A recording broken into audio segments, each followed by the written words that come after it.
Halo, selamat malam teman-teman. Assalamualaikum warahmatullahi wabarakatuh.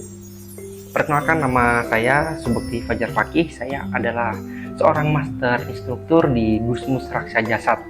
Biasa orang sebut juga terapi kabuyutan Nabawa Datala. Oke, kali ini saya akan mengajak teman-teman mengetahui sejarah terapi kabuyutan atau Gusmus Raksa Jasad.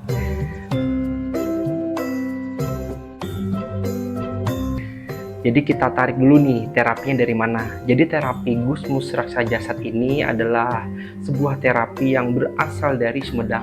Oke teman-teman, kalau kita ingat Sumedang pasti ingat tahu Sumedang, tapi jauh di dalam itu ada sesuatu yang lebih berharga untuk sebuah kesehatan penataan hidup yang luar biasa. Oke, yaitu terapi kabuyutan Nabawa Datala. Untuk sejarahnya di 571 Masehi dulu, terapi ini dibawa oleh Resi Bratadewa. Jadi beliau itu adalah seorang ahli terapi atau zaman dulu disebut sebagai seorang tabib. Nah, kenapa ilmu ini bisa sampai sekarang ada dan berkelanjutan?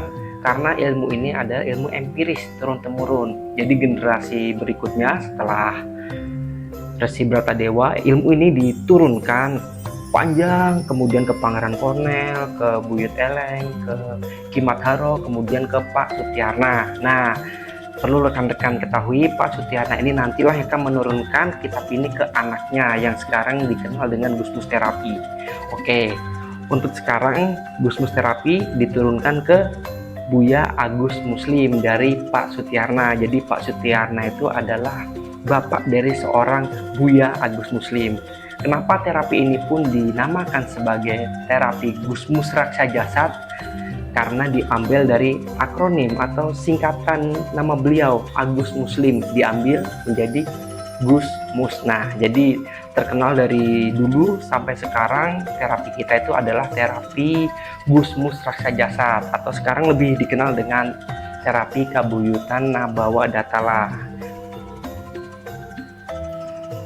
Jadi yang membedakan terapi kita dengan terapi lain itu tidak sekedar hanya pijat biasa ya. Jadi di Gusmus Raksa Jasad ini kita menggunakan teknik totok, circle, kiap, atau secara bahasa gampangnya penekanan, totok, kemudian kita circle itu kita usap, kemudian setelah itu kita kiap itu.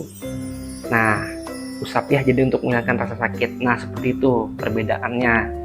Jadi terapi Gusmus Raksa Jasad ini dari dulu, dari zaman Resi Bratadewa hingga sekarang tetap untuk melakukannya menggunakan 3 metode tersebut, totok, circle, dan kiap, dan terjaga marwahnya dari dulu sampai sekarang. Dulu mungkin seorang Buya Agus Muslim yang kita kenal sekarang dengan terapinya Gusmus Raksa Jasad memulai karir ini dengan banyak perjuangan ya.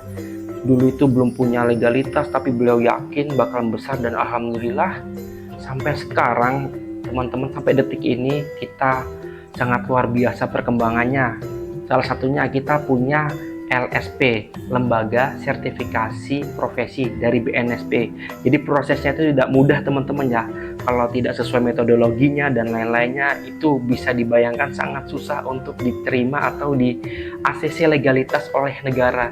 Jadi teman-teman bayangkan seorang buya dari jatuh bangunnya mengamalkan ilmu ini empiris turun-temurun dari buyut-buyut beliau sampai ke kami sekarang semuanya. Betapa luar biasa perjuangan beliau bisa besar seperti sekarang, bisa dipakai semua kalangan, bahkan tidak hanya orang yang berpendidikan, orang yang tidak sekolah pun bisa teman-teman untuk mempelajari keilmuan ini. Betapa luar biasanya kita memanusiakan manusia ya teman-teman ya. Selain itu juga teman-teman, terapi Gusmus Raksa Jasad ini atau terapi kabuyutan Nabawa Datala sudah mengantongi sebagai warisan budaya tak benda yang sangat luar biasa. Jadi kita bisa bilang dari 1000 yang mengajukan, salah satunya Gusmus Raksa Jasad ini yang di ACC sebagai warisan budaya tak benda. karena metodologinya jelas, kemudian terstruktur, semuanya kitab-kitabnya pun masih ada dari zaman Eyang Bratadewa atau Resi Bratadewa, itu ada terjaga sampai sekarang. Alhasil kita bisa menjadi warisan budaya tak benda, termasuk mitra dari Kementerian Kesehatan. Oke teman-teman, seperti itu ya untuk sejarah singkat terapi Nabodatala.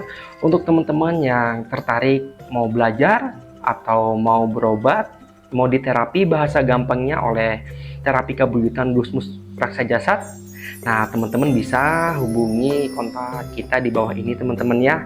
Jadi silahkan teman-teman mau join, mau jadi trainer mungkin seperti kami, bisa sangat dibuka lebar peluangnya untuk siapapun. Nanti teman-teman hubungi aja kami. Kalau yang belum tahu silahkan tonton terapi kabuyutan Nabodatala seperti apa, penyakit apapun itu bisa. Oke, sekian teman-teman. Terima kasih sudah menonton. Saya Subukti Hujapake. Wassalamualaikum warahmatullahi wabarakatuh. Bye-bye.